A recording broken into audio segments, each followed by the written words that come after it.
નમસ્કાર દર્શક મિત્રો, હું શીતલ મહેતા ન્યૂઝ ઓફ કચ્છમાં આપનું સ્વાગત છે। જોઈએ આજના સમાચાર। The Gandhidham chamber of commerce and industry 76મા ગણતંત્ર દિવસની હાર્દિક શુભકામનાઓ। શુભેચ્છક પ્રમુખ મહેશ પૂજ, ઉપપ્રમુખ દીપક પારેખ, માનદ મંત્રી મહેશ તીર્થાણી, માનદ સહમંત્રી જતીન અગ્રવાલ તેમજ કારોબારી સમિતિ સભ્યશ્રીઓ અને કર્મચારીગણ। અંજારમાં જ્યાં બાળકો શહીદ થયા હતા તે વીર બાળ સ્મૃતિની સાર સંભાળ યોગ્ય રીતે રખાતી નથી। અંજારમાં જ્યાં બાળકો શહીદ થયા હતા તે વીર બાળ સ્મૃતિ ધૂળ ખાઈ રહ્યું છે।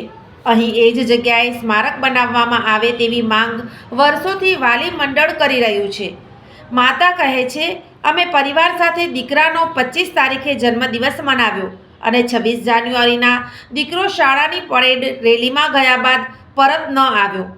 25 વર્ષથી એક માની રડતી આંખો દીકરાને જોવા તડપી રહી છે। 25 વર્ષ પહેલાં અંજારના સ્વામિનારાયણ મંદિર પાસેથી ટાઉન હોલ સુધી પરેડ રેલી યોજાઈ હતી। જય હિન્દ અને ભારત માતા કી જયની ગુંજ સાથે હાથોમાં રાષ્ટ્રધ્વજ લહેરાતો હતો। ધીમે ધીમે પરેડ રેલી અંજારના ખત્રી ચોક પહોંચી અને ધરતીકંપ આવ્યો। ધરતી ડોલવા લાગી। પ્રથમ કોઈ કાંઈ સમજી શક્યું નહીં કે શું થઈ રહ્યું છે। સમજે વિચારે ત્યાં થોડી વારમાં ધરતી શાંત થઈ। ધૂળની ડમરીઓ ઉડી રહી હતી। ધીમે ધીમે ધૂળની ડમરીઓ શાંત થઈ। મકાનો, દુકાનો ધરાશાયી થવા લાગ્યા હતા। પરેડ રેલીમાં જોડાયેલા બાળકો, શિક્ષકો એકબીજાને સહારો મેળવવાની કોશિશ કરી રહ્યા હતા અને ધીમે ધીમે બધું શાંત થવા લાગ્યું। થોડી વાર પછી જોયું તો વિનાશક ભૂકંપ હતો, જેમાં 185 જેટલા બાળકો અને 20 શિક્ષકો, કર્મચારીઓ કાટમાળમાં દટાઈ ગયા। વાલી મંડળ દ્વારા જે તે સમયથી એ જ સ્થળે વીર બાળ સ્મૃતિ સ્મારક બનાવવામાં આવે તેવી માંગ કરવામાં આવી રહી છે, છતાં કોઈ પણ જાતનો ઉકેલ આવ્યો નથી। વાલી મંડળ કહે છે, જ્યાં બાળકો શહીદ થયા હતા તે જગ્યાએ અમારા બાળકોની યાદમાં સ્મારક બનાવવામાં આવે। અહીં વાલી મંડળ દ્વારા એક સ્મારક બનાવવામાં આવ્યું છે, પરંતુ અહીં કોઈ પણ જાતની સફાઈ થતી નથી કે અહીં કોઈ પણ સુધારા વધારા લેવામાં આવતા નથી। વાલી મંડળની માંગ છે, અહીં ધાર્મિક કોમ્યુનિટી હોલ બનાવવામાં આવે જ્યાં બાળકોની યાદમાં દરરોજ ધાર્મિક સત્સંગ થાય। 25 વર્ષ વીત્યા છતાં અહીંના સ્મારકને વ્યવસ્થિત કે સુધારવામાં આવ્યું નથી।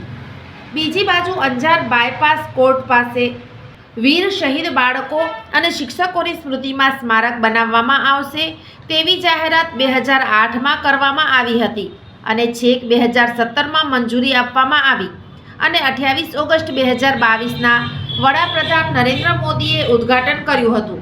અહીં સ્મારકમાં મ્યુઝિયમ બનાવવામાં આવ્યું છે। અહીં વાલી મંડળ પાસેથી પણ ટિકિટ વસૂલવામાં આવે છે તેવું વાલી મંડળ કહી રહ્યું છે, જે ન હોવું જોઈએ। અહીંની સ્થિતિ જોતાં અહીં વૃક્ષોની સાર સંભાળ રાખી શકે તે માટે માળી પણ નથી। વૃક્ષો સુકાઈ ગયા છે। અહીં જીવનજ્યોત લાઇટ બંધ પડી છે। ઓડિટોરિયમ, ગેમ ઝોન પણ બંધ હાલતમાં પડ્યા છે। મારું નામ જીતેન્દ્ર ચોટારા છે, પૂર્વ વિરોધ પક્ષ નેતા અંજાર નગરપાલિકા। 2001ના જે વિનાશક ભૂકંપ થયો એ ભૂકંપની અંદર અમારા અંજાર શહેરના વાહલ સોયા 185 બાળકો, 21 શિક્ષકો, 2 પોલીસ કર્મીને 1,0209 જણા હંમેશા ભારત માતાની ગોદમાં સમાઈ ગયા। અમે છેલ્લા 24 વર્ષથી આ સ્થળ ઉપર વાલી મંડળ સાથે શ્રદ્ધાંજલિનો કાર્યક્રમ બિન રાજકીય રીતે રાખીએ છીએ અને સરકારનું ધ્યાન ખેંચવા માગીએ છીએ કે જે જગ્યાએ બાળકો અમારા શહીદ થયા છે ત્યાં કમસે કમ પ્રાર્થના હોલ બનાવી આપો, જેથી અમે વાલી મંડળ ગમે તે સમયે, સાંજના સમયે અથવા સવારના સમયે અમારા વહાલ સોયા બાળકોની યાદની અંદર દીપ પ્રગટાવી અને તેમને શ્રદ્ધાંજલિ આપીએ એવી વ્યવસ્થા કરવી જોઈએ, પણ છેલ્લા 24 વર્ષથી આ વ્યવસ્થા થતી નથી। ખરેખર અમારા અંજાર શહેર માટે આ દુઃખદ બાબત કહેવાય અને પ્રજાના ચૂંટાયેલા પ્રતિનિધિઓ 24 વર્ષથી અમારા આ સંવેદનશીલ મુદ્દાને કેમ રજૂઆત કરી નથી શકતા અથવા એનું સરકારમાં કાંઈ ઉપજતું નથી તેવું સ્પષ્ટ ચિત્ર અમારી સામે આવી રહ્યું છે। મારું નામ આશાબેન નરેન્દ્ર મહેતા છે। 2001માં ભૂકંપ આવ્યો ત્યારે અમે બધા ઘરમાં હતા। અમારા છોકરાઓ 26મી જાન્યુઆરી હતી, અમારા છોકરાઓ રેલીમાં ગયેલા હતા અને ભૂકંપ આવ્યો ત્યારે રેલી અમારે ખત્રી ચોકમાં પહોંચી હતી અને ખત્રી ચોક આખું પૂરું જ થઈ ગયું હતું એમ. અને રેલીના બધા છોકરાઓ દબાઈ ગયા હતા રેલીમાં.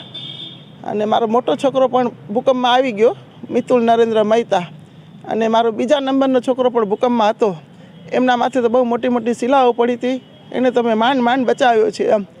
એને કલ્પના પણ નથી કે એ જીવતો નીકળશે કે નહીં નીકળે. પણ ત્યારે એના માથેથી મોટી મોટી શિલા ઉપાડી ત્યારે છોકરો ખુદ બોલ્યો કે પપ્પા મને મૂકીને તમે ક્યાં જાઓ છો એમ. ત્યારે ખબર પડી કે આ છોકરો બીજો પણ અમારો જ છે. એક તો મળ્યો પણ નહીં, અમારો ભૂકંપમાં ગયો. અને મેં મિતુલનો 25 જાન્યુઆરીના મેં મારા મોટા છોકરાનો બર્થડે મનાવ્યો રાત્રે ધામધૂમથી. અને 26 તારીખે મારો છોકરો રેલીમાં ગયો, પાછો આવ્યો પણ નહીં. દેશના 76મા પ્રજાસત્તાક પર્વે લોકશાહીના પાયાના પથ્થર એવા ભારતના બંધારણનો અમે આદર કરીએ છીએ. આપણી એકતા અને અખંડિતતાનું આ પ્રતીક દેશના પ્રત્યેક નાગરિકને સમાન અધિકારો આપે છે.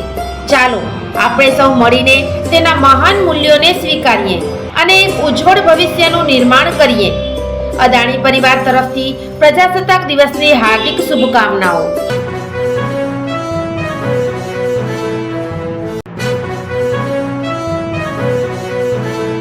76वें गणतंत्र दिन की शुभकामनाएं.